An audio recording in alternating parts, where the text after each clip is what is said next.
Welcome to the WowFactor Podcast with yours truly, Samuel Kamugisha. And today we have a special guest and more into the coaching space. He has helped a variety of businesses to build their coaching businesses. And due to the factor of his strong found faith, he founded his business called Faith to Influence.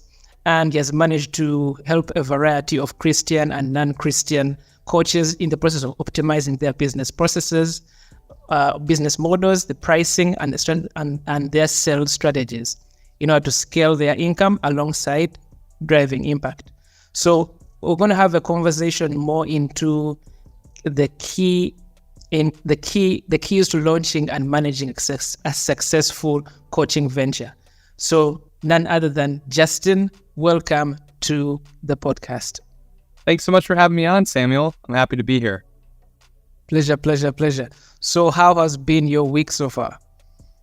It's been, honestly, it's been a little bit of a sad week. Yesterday was my sister's birthday. She passed 2.5 years ago, so I miss her so much, and so that's a sad, hard day. Today, though, is my dad's 60th birthday. Their birthdays were back to back, and so today's a celebratory day for my dad, and overall, I'm really blessed, and it's been a good week, but just a touch of tenderness and sadness yesterday, missing my sister. Oh, sorry for the loss. Yeah. And also a good happy birthday to your father. Yes, thank you. So just to give the more background to the audience, who is Justin? Yeah, I started, who am I, man? I'm a dad. I've got 2 little kids at home. They're 5 and 3, Grace and Gavin. They're awesome. I'm a husband to Kara, my amazing wife. We've been married for 7 years. I'm a Christian, a man of faith. I'm a business leader, and I want to be really impactful and successful in business, but I also care just as much about like throwing the next cool barbecue in my neighborhood and just being connected to people around me. So I've got kind of these 2 parts to me. I'm certainly not a workaholic. I'm somebody who loves to just enjoy life and wants to have a certain amount of ease and peace in my life. But I also am successful in business. I do coaching primarily for other coaches. Most of my audience is Christian coaches and entrepreneurs who want to launch and grow and scale businesses. And my business at Faith to Influence did over $250,000 in revenue my first year. And that was something that I knew was uncommon. And a big part of the reason why was I knew how to have high integrity sales conversations that were high converting and felt good for both sides. I know how to design and price programs. And I found that other coaches, other entrepreneurs in the marketplace struggled with pricing. They struggled with business model design. They struggled with sales especially, and had a lot of blocks around that. And so I started Faith to Influence so I could help people engage in high integrity sales and grow their businesses and perform really their calling in the marketplace. It's nice that you're talking about the integrity bit, because the notion behind sales is all about having a sleazy way of getting clients. So how was it a differentiator in your space to be able to pull off that amount of good sales while focusing on integrity? Well, what I found, Samuel, is people really do have resistance to sales when it's done the old way. Both the salespeople have resistance and the prospects and potential clients have resistance. Nobody wants that car sales experience that feels pushy or sleazy or dishonest. In today's world, people want transparency. They want authenticity. They want truth. And they can feel whether or not you're being authentic, whether or not you're being honest really easily. And it actually builds a tremendous amount of trust to show up with integrity, with transparency, to be honest on a sales call. And that trust, that relationship that's built by showing up with high integrity and great values actually makes it easier in the end for the right people to buy and to say yes. And so that's all I'm trying to do in sales. I'm not trying to force people to say yes. I'm not trying to get the wrong people to say yes. I'm just trying to make it as easy as possible for the right people to say yes. And when I show up with integrity, transparency, honesty in my sales process, it makes it easier for those people to move forward. Sounds interesting. Was that a mindset shift for the clients that you dealt with? Yeah, well, the people that I work with, it's not that they want to have low integrity sales. It's not that they want to be the sleazy, pushy, manipulative salesperson, and now I'm teaching them how to have high integrity. It's that they don't believe that they're a salesperson at all. They're an entrepreneur. They want to be a coach, but they're like, oh no, now I have to make sales. I'm not a salesperson. I can't do that, because they think sales in and of itself is bad. And so most of the clients I work with deal with sales resistance. They avoid sales. They avoid sales calls. They self-sabotage. They lack transparency on a sales call because they don't want to pretend that it's sales. They want to act like it's something else. And then all of a sudden it gets weird at the end. And so what I help people do is change the way they feel about sales, tell themselves new and more empowering stories, and learn a high integrity process that gives them confidence so that they will actually pursue sales calls and actually show up and give their best and actually grow their business, versus staying on the sidelines because they're afraid of sales, because they think it's going to be bad. Quite interesting. So while we're still on the topic of sales, you founded Faith to Influence. Why did you found it, and what was the main idea behind founding it? The reason I started Faith to Influence is because I was in the coaching space. I'd been in the coaching space for about 5 years. I was working for another company. I was actually the lead salesperson for them, and we grew a successful business. Our business was doing over $1 million a year in annual revenue, and I provided most of the sales for that business. And we were holding live events, live retreats and conferences, and then selling a high ticket mastermind offer. And the work was really good in so many ways, but for me, the work became much more spiritual over time with my former company, but not Christian. And so it just didn't align with my values, didn't align with my faith.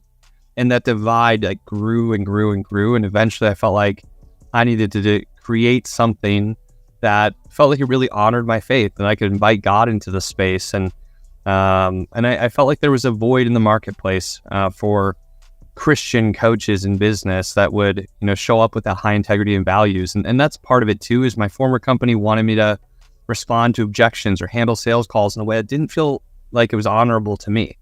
They didn't want me to let somebody off the call to go talk to their spouse and have that conversation on like a $20,000 decision. They wanted me to help them make the decision right now, no matter what.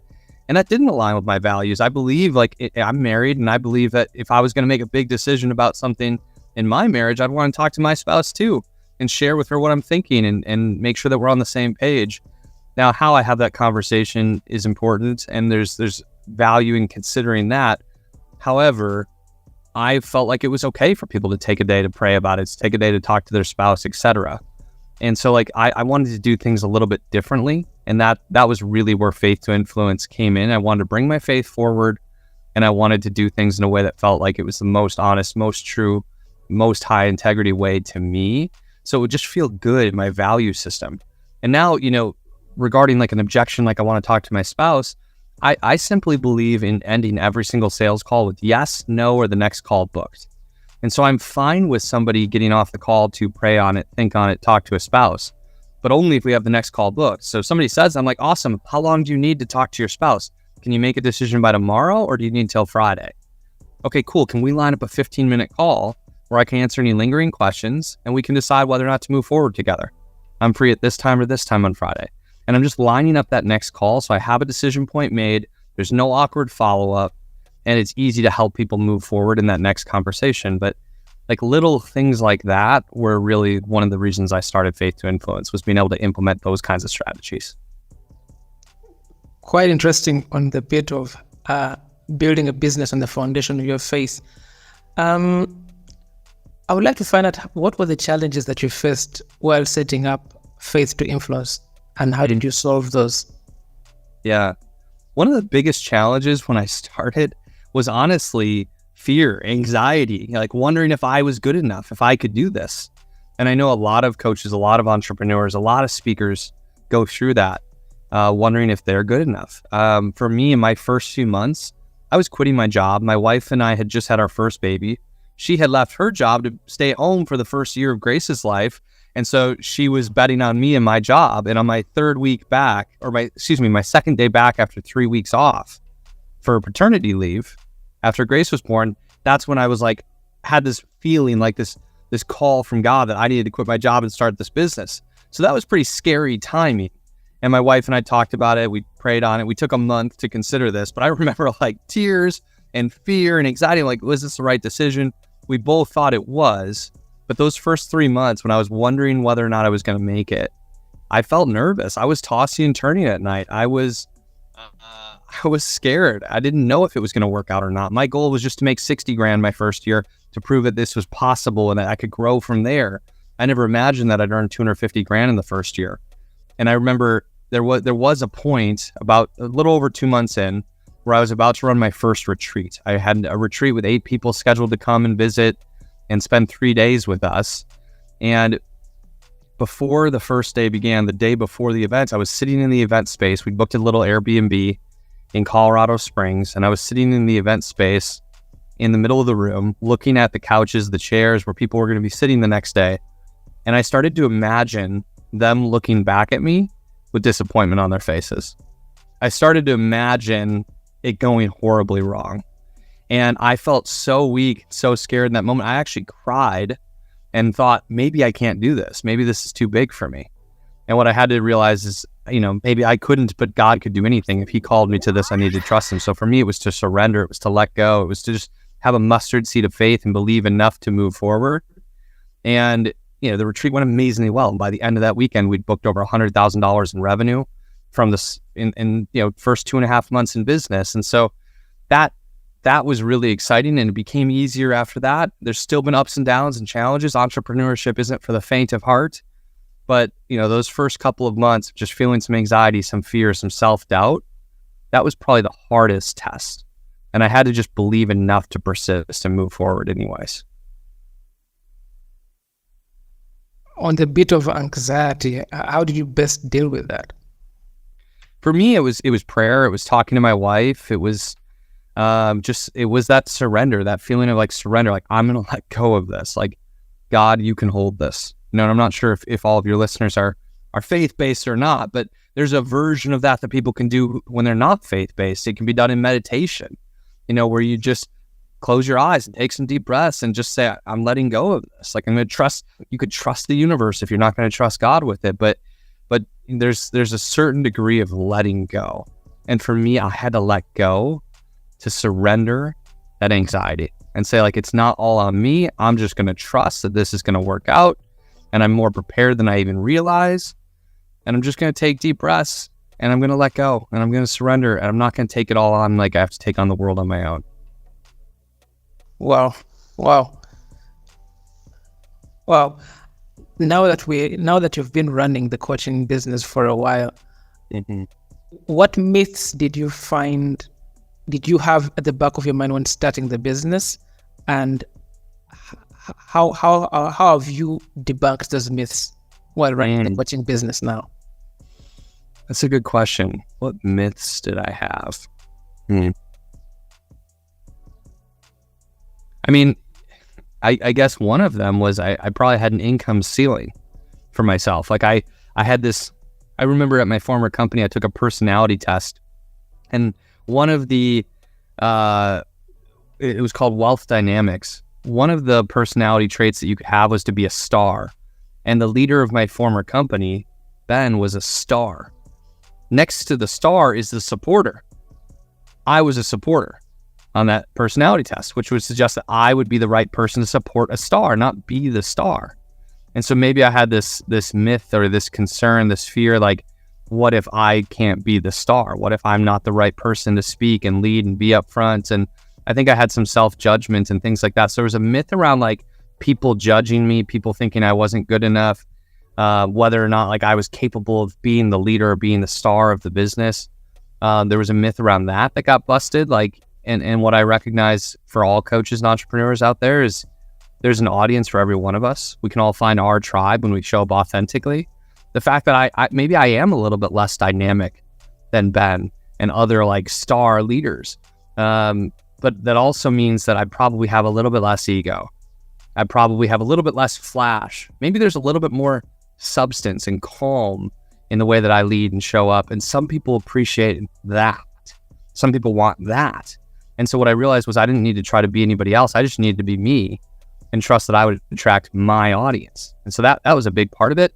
And then I had, maybe this like, I had this myth around around my income ceiling. Like I thought I could earn this much maybe if I was really good. And the potential was so much greater than what I thought. And man, I'm not sure what else. That's such a good question. I really have to think more about that, Samuel, to see what myths did I have about starting a coaching business. I'm not sure. That's quite deep, and especially the bit of the personality, because I'm not far different from that. Some people might, of course, in your line, the others ones who are always up front, they go get it, and others may be laid back. But it's all about discovering your strength and using it for excellence. Yes. So while we are at it, what do you think are the ingredients for running a successful coaching business? It's a really good question. To me, the most important thing is you have to be able to sell. I know people don't want to hear that because people are like super excited to coach and be a great leader and a great speaker and like a great one-on-one coach or lead great group calls and all those things. But you won't have any clients to serve until you make a sale first. And so the number one thing, the difference between success and failure for most coaches in the marketplace is whether or not people can sell. And so I think that sales skill set is really important.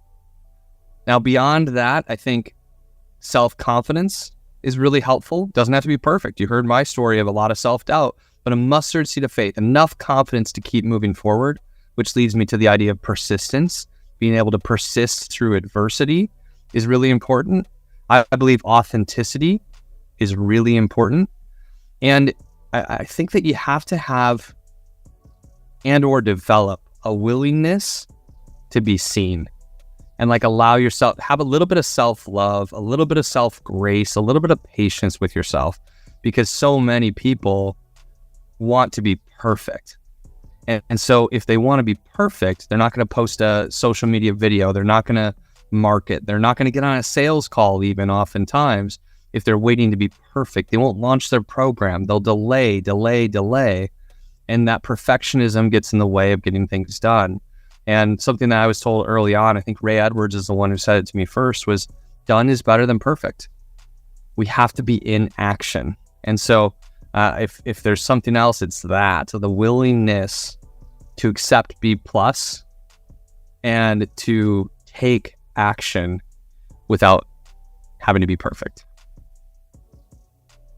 Done is better than being perfect. Mm-hmm. That's a nice one.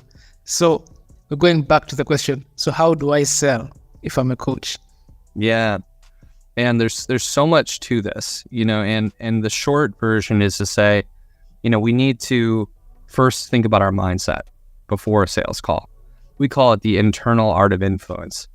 And I coach my clients on working through their identity, their emotional state, and their stories. So your identity is who you believe yourself to be. We need to prop up our identity. We need to believe positive things about ourselves. If we believe that we're a great coach, we're going to get better results than if we don't. And so we might need to work on that journey of developing our identity through prayer, surrounding ourselves with encouraging people, maybe writing empowering I am statements and encouraging ourselves through affirmations again and again. But I think having a strong identity and believing in ourselves affects the way other people believe in us. And you'll sell more when people believe that you can do the job. People will believe that you can do the job when you believe. And so that's one piece of it. Our emotional state on any given sales call, I think, is really important. Getting yourself in a state where you feel good. When we feel good, we're going to get better results. And so to do this, we might say, Samuel, what are the 3 emotions you feel when you're at your very best? For me, when I'm at my best, I feel confident, loving, and peaceful. And if I know that I feel confident, loving, and peaceful at my best, the key is to get to my best emotional state before every sales call. Confident, loving, and peaceful. And so you might have a pre-call ritual that will get you feeling really good. For me, it's deep breaths, it's praying. Sometimes it's standing up. I'm standing for this podcast interview. My desk can go up or down. I like to stand when I need a little bit more energy, a little bit more confidence. It makes me feel good. I might put my arms back in a power pose. For me, I'm going to pray out loud, like affirmations, like, God, help me to be confident, loving, and peaceful. Help me to be confident, loving, and peaceful. Amen, amen, amen. That's going to make me feel good. For other people, it might be a pump-up song. It might be a meditation. It could be something else. But having that pre-call ritual to make sure we feel good is important. And the third piece of this is your stories, checking your stories about sales and money, and among other things, and making sure that you have healthy, empowering stories about sales and money. If you think sales is pushy and greedy and bad, it's taking from people, you're not going to do well on that sales call. I believe sales, when done right, is leadership. Sales, when done right, feels like coaching with an invitation at the end of it. Sales, when done right, can even feel like love. Sales, when done right, helps people get more of what they want or become more of who God created them to become. I believe that sales is good. And that makes all the difference in how I'm going to show up on that call, believing that that call is a gift. I believe it's a gift for the person I'm with, whether they buy or not, because I'm going to coach them, I'm going to lead them, I'm going to ask them great questions, I'm going to help them find clarity. And that belief allows me to show up with great confidence. And same thing around money. Like, some people believe money's the root of all evil. If you believe that, then you're not going to do very well asking for money. You're not going to do very well in engaging in things that are going to grow your income. And so we need to rewrite that story. For me, the truth is, the more I earn, the more I can give. My wife and I have always given 10 to 20%. I know the more that I earn, the more I can give. And that empowering story removes any resistance to me earning. And so these are all things that are kind of happening in the background of our own minds, our own hearts all the time. But being intentional about our identity, the emotional state we bring into any given moment, and the stories that we're telling ourselves about our industry, about sales, about ourselves, about money, about all these different things, being intentional about that makes it so much easier for us to sell. And then we've also got a 10-step sales process that we run people through, but these pieces kind of precede that and are pretty important. Well, that's quite a bit to take in, but what I mainly see is that it lies down to your psychology or beliefs around sales and about money that are mainly the precursor to that, and as well as your mental state. How are you feeling at that given specific time? So it's good to prime yourself to get ready for the call.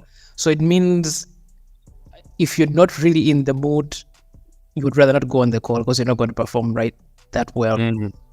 I think it would be safer that way. If you can get yourself into a better state, then that would be the best time to take the sales call. Yeah, we got to get ourselves mentally ready. Mm-hmm. So just wondering, a question would be about businesses. Why do you think they fail, and what could be solutions to reduce the level of failure, or even removing the rate at which the businesses fail? Yeah.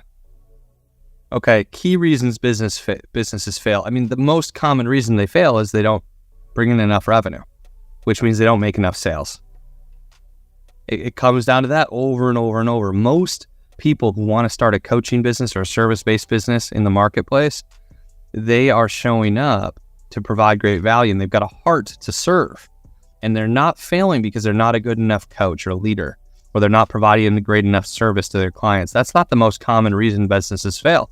They fail because people aren't making enough sales. And they're not making enough sales because they're scared, they're waiting to be perfect, they're judging themselves, or something else is going on that gets in the way. It could be lead flow. It could be that they just don't know where to get their prospects from. Maybe they don't have like a process they feel confident in. So most businesses fail at the starting line. They never get anywhere. Even businesses that start to make some sales and start to have some traction, the reason they're not going to make it, if let's say you figure out sales, the other reason why people don't make it is because they get overwhelmed. Like, they design a business that's exhausting, that burns them out, that isn't fun, that doesn't work when you get more clients. And so eventually they get burnt out and they just can't keep doing it anymore because they're exhausted by the business that they designed. And so we have to be careful about designing a business that feels fun, not heavy. Another reason why a business could fail, even if they're making sales, is because they don't focus on profit. They spend too much money, and they're spending and they're earning, and like they're making sales, but they're spending way too much and the profitability isn't there. So they just can't make it for that reason. And I guess a final reason I'll share is some businesses fail because of partnerships. People make partnerships, 50-50 partnerships, two people starting the business together, Or I was part of a business that had 3 partnerships. I wasn't one of the partners. But those things can get really messy if the partners are not on the same page. And it's like a contract of a real partnership. Technically, one side could do nothing and they're still due 50% of the profits. And so those things get really messy at times. Partners don't see eye to eye. I'd be leery of partnerships. I'd rather, if you felt like somebody was going to be a 50-50 partner, I'd rather, like if it were me looking to partner with somebody, I'd rather say, hey, I'm starting this business. I'd love to bring you in. I'll pay you 50% of commissions, or 50% of profits, or 50% of revenue, or like whatever, 30%, 20%. I'd rather give them a deal compensation wise that's really attractive and similar to a partnership, but it's easier to step away from rather than something that's like contractually a true partnership without hierarchy. Those things don't work very well either in most cases. That's quite an interesting bit of points, but what stood out for me mainly is the bit of partnerships. So your ideology is you pay off people based on on profits. So for those that are already almost down the road of having a partnership of sorts, what are things that they could look out for to safeguard the relationship for the business? It's hard, some partnerships obviously work, but it's just a dangerous proposition because you're completely relying on the other person to be willing to engage at the same level that you are over not just the first few months where things feel exciting, but through seasons of adversity in business, through seasons of adversity in personal life. If that person goes through something in their romantic relationship, if they go through a health crisis, if they lose someone in their family, there's so many reasons why they could feel incapable of showing up, and like reasons why our heart would go out to them, but it could tank the business. What I believe in business relationships is win-win or no deal. I believe that in sales. It's got to be a win for us and a win for our clients, or we shouldn't do the deal. Win-win or no deal. But I believe the same thing in business partnerships, business relationships, friendships, working with people on team.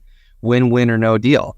It's got to be a win for both sides. So if you're in a partnership, just making sure that both people feel the same way, that they're like committed to win-win, committed to doing their part to make sure that they're ensuring a win for the other side. That's really valuable. Clear and honest communication, really important. I think hierarchy matters. Ultimately, I was part of a company that had 3 co-founders who were all partners in the business, and the business could have had so much more success, but because there were 3 people who had kind of an equal stake in the leadership of the company, but 3 different opinions, a lot of opinions were shared, a lot of ideas were shared, spirited, frustrated, angry conversations at times about people thinking different things, but then no follow through because no one took responsibility for the actual action. Nobody took responsibility for the final decision. So oftentimes the ideas were all shared, but there was no decision made when something needed to be made, or things were very far delayed. And so having somebody, even if you were in a partnership, who is the hierarchical leader, if you're not on the same page, you need somebody who's going to make the decision and take responsibility for the decision when big choices come up. I love the bit of talking about the hierarchy because some people might look to the fact that since we are all equal partners, we want to all have equal say, rather than one could be leading as the CEO, one would be the COO and CMO respectively. So that's quite good. I love that bit. Thank you. Yeah, it's important. Awesome. So now we're going to change the direction a little bit and look at your thoughts. So imagine that in line of school education, do you think that people should pursue school education, or they should just right away go into their passions and start businesses? What's your thought on that? That's a great question. I'll tell you a couple pieces of perspective and then I'll give my answer. One one piece of perspective is I went to college for 1 year after high school, and I was in sales and entrepreneurship at the time. I was selling Cutco kitchen knives, a U.S. kitchen knife brand that like for that we'd sell at like the kitchen table. We'd meet with Mr. and Mrs. Jones at their house and sell these expensive knives. And it sounds like a goofy job, but I loved it. I was really good at it. I was making good money doing that. I paid for my 1 year of college from selling the knives while I was going to school. But then I left school. So I did, I guess, drop out of college. I don't think of it in that language very often, but I made the decision to be an entrepreneur, be a salesperson, and not to pursue any further higher education. So that is my background. My wife, however, was all in on higher education. My wife had, great grades in high school, straight A student, went to the United States Air Force Academy for psychology, got her master's degree from San Diego State University in a year and a half, and taught psychology at the Air Force Academy. She was top of her class in behavioral sciences there as a student. She was teacher of the year a couple of times. She's still in higher education, working at Concordia University in Wisconsin. So she's an higher education person for sure. I'm not. And that illustrates what I believe is my truth on this, is that different people have different needs. I believe that kids should be educated on their different choices, different opportunities. I don't believe that students should believe that like college is 13th grade, like everybody should go to that next year, like everybody should go to college. I think where I live culturally, people tend to believe that everyone should go to college. I don't believe that's the right path for every single person. I believe it's the right path for many people. If you are somebody who, there's, I kind of see it as 4 paths to consider, and I wish people could consider each of these paths, consider their personality and make the right decision for them. Because a lot of people do go to college. A lot of people spend a ton of money on education and never use what they learned in college, never use the degree, or go to 3 or 4 years of college and never get a degree, or they get a job that they could have gotten without the degree. But many people find themselves in college, they build key relationships, they find their spouse. I mean, there's all kinds of good ancillary things that happen. And there are many people who go to college and get a job that they could only get with that college education, like my wife. And so I think that when we come out of high school, we've got the option of college as one choice. And if you want to be a teacher, you want to be a doctor, you want to be a lawyer, you want to do something that requires that degree, going to college makes a lot of sense. If you don't know what you want to do at all, going to college, I think, makes a lot of sense. I think a lot of people can find the answers in the environment of college, even if they only go for a year or two. It's an expensive way to find the answers, but it's an option that people can consider. Secondary option is entrepreneurship. I really believe in entrepreneurship. I love it. I was not cut out to be a higher education person. I was not cut out to be an employee. That's just not for me. Most people, though, are not entrepreneurs. Most people are better off being an employee, being a part of a team, having somebody tell them what to do. That's an easier way for them to win. But for the entrepreneurial personality, certain people can move directly from high school into a sales career that could spur into further entrepreneurship. And that could be the skill set development, the learning, the education, everything that they need. Oftentimes, starting in direct sales makes a lot of sense. And then third and fourth options are like some people want to get into the military. My brother spent 20 years in the Army. Like that was the best choice for him. None of the other choices made as much sense for him when he was coming out of high school. And so military is an option for people to consider. And then a final option would be trades. People don't need to, they might go to a trade school or they might get an apprenticeship, but there are plenty of people who, being a carpenter, being in construction, like my dad's made really good money in construction. He's worked very hard his whole life, but that was the right path for him. And so I think those are the different paths and choices. And it depends on the personality and the person. And so for me, going to college would have been a waste of time and money and probably gotten in the way of me doing what I'm meant to do and what I'm doing now. But for my wife, she absolutely needed to be in college. So I know that's not like the clear yes or no answer that you might be used to getting, but it's not, college is not for everyone. It's not a must. For some people, though, it's just what they need. I love how you've articulated it, Justin, from the different angles on how the person is, and I like the fact that you've covered that if you are looking for the specific careers that require you to have education, either you're a doctor, engineer, lawyer, to mention but a few, but there are some that do not necessarily require going to school for that. If you're in the performing arts, you may not necessarily have to go for that. If you're an athlete, you may not necessarily require to go to having that kind of education. So it's good at least to know yourself in terms of where do you see yourself going forward, and that will determine whether you're going to take the education route or you're going to take either the vocational route or you're going to just directly get plugged in and go into an apprenticeship. That's quite good. So now let's imagine that you're 19 years old. What would be the best advice you'd give your 19-year-old self based on where you are right now?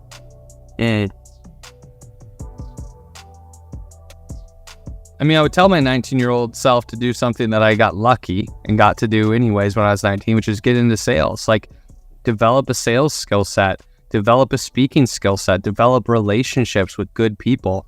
Those are things that I kind of lucked into. But if I was telling any 19-year-old like who is like me, get into sales, develop a key skill set, develop key relationships. Those are things I would say.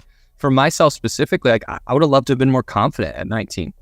I would have loved to have been more focused on my physical health at 19 and making good choices for my physical health. So those are probably things that I would love to kind of shake myself a little bit and just say, hey, be a little bit more confident. You've got this. You're really great.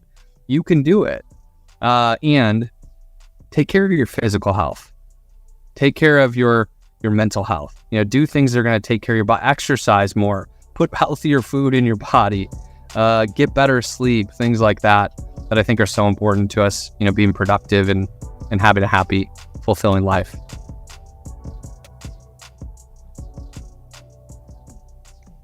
Oh, that's interesting. So I hear the emphasis on health. You've mentioned it twice. Is there any key driver towards that direction? Yeah, you know, I gained a lot of weight when I was 19 years old. Like when I left home and was 18 to 21, I just gained a lot of weight. I ate out like every single meal, or ordered in every single meal. I ate really unhealthy food. I had been in sports my whole life. I'd played football, basketball, baseball, tennis in high school. And so I was used to having exercise kind of built into my schedule, but now I didn't have it in college. And so when I got out of the house, I ordered pizza. I ordered Jimmy John subs over and over and over. And I ate fast food all the time, and I didn't exercise enough. I didn't take enough care of my body. And for my body type, my heredity, like I gained a lot of weight in a short period of time. And that wasn't healthy for me in so many different ways. I later lost most of that weight. In fact, lost all of that weight and then kind of settled in kind of an in-between eventually that felt like healthier for me and for my lifestyle. And I still have a struggle with that. I still have a little bit of up and down with my health and would like to prioritize that more. But everything, our energy, our health impacts everything that we do. Super important. And yeah, if I could go back, I'd rather continue the patterns of exercise from high school and like stay in shape and not go through that season of gaining so much weight. That didn't feel so good. Awesome. So as we look towards the future, how would you like to be remembered? I'd just like to be remembered for somebody who, as somebody who loved people really well, somebody who was generous. And I'd love to be remembered for somebody who changed the way that people felt about sales. That gave them a path forward in sales and entrepreneurship that helped them fulfill their dreams and do it in a way that felt really good. I suppose I'd also like to be remembered as a great dad and a great husband. That's important to me too. Nice. So a good sales transformer of people, and as well as a good dad and husband. That's you in summary. Yeah, that, and just somebody who generously loved the people around him. That's amazing. So it has been quite the discussion to have had, Justin. So what would be your final remarks as we wind up the podcast for today? Final remark would just be to tell people that you can do it. You know, if you're listening to this podcast, the WowFactor Podcast, you're probably listening because you've got a dream, you've got some goals, you've got some things you want to work on. You're feeling inspired. about certain ideas in your life. And maybe you're also feeling a little bit scared, a little bit nervous. You're not sure if you're capable enough. And I just want to tell people that they can do it. I believe in them and that we can all do probably more than what we imagine. And we just need to get out of our own way. We need to believe in ourselves a little bit more. And, if for the people who do want to move into entrepreneurship or sales or coaching, I'd love to give them a free gift. Would that be okay? Sure, that's fine with me. We talked a little bit about what I call the art of influence today, and I mentioned my 10-step sales process. I'd like to give people that content for free, and they can get that at goodsalespdf.com. Goodsalespdf.com. We'll send you our sales playbook, essentially, with our 10-step sales process, the art of influence, all this stuff in written form. And then you'll also be able to get on our email list to get our podcast, things like that I think can encourage and can help. That's goodsalespdf.com. And the reminder that we can do it. We just need to be persistent, believe enough to take the next right action. That's great. That's great. I'll put the link within the description so at least everybody has access to download the Good Sales PDF. And really, thank you so much, Justin, for coming on the podcast. It's been quite the honor of learning a lot from you in the realm of coaching and as well as sales, and learning more about you on the personal space. Thank you, Samuel. This was really fun. Thank you so much, Justin.